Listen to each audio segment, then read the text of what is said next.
Why have we chosen Peter Pan to do at the Sherman this Christmas? Well, I think it's about your version is the most important part of it, and the thing that excites me as much as, for instance, filling this magnificent space and using this opportunity that we have at Sherman and exciting those audiences.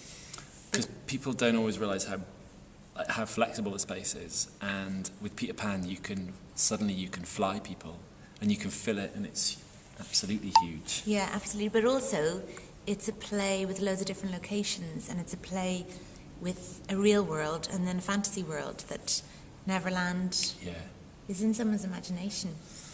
And I think the original story is so exciting in terms of these little spots that it has where it just captures people's imaginations about being able to fly.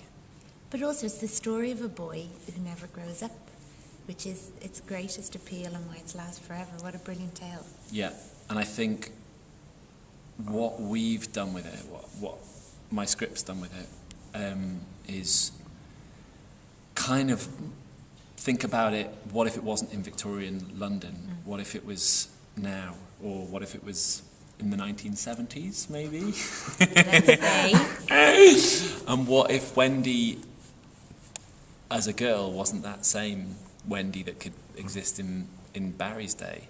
What if Wendy was a bit naughtier? What if Wendy wanted something and wanted different things?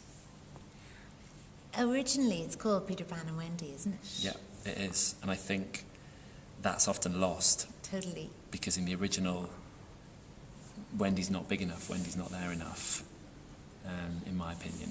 But in our version, we're calling it Peter Pan, but we could call it Wendy and Peter Pan. Yeah, I think so.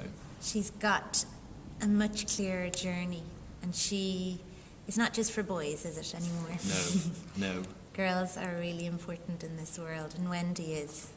And I think when people leave, they should leave thinking how exciting she is and how exciting Peter is, and what else they should come out. Well, hopefully feeling a bit relieved, because I think there's going to be a lot of danger and excitement in the journey. Yeah. There's resolution and things sort of work out. Yeah. But what I love about your version is that it's not that straightforward, that it's not that clean cut. The Lost Boys don't necessarily come home and it's not all cleaned up perfectly at the end.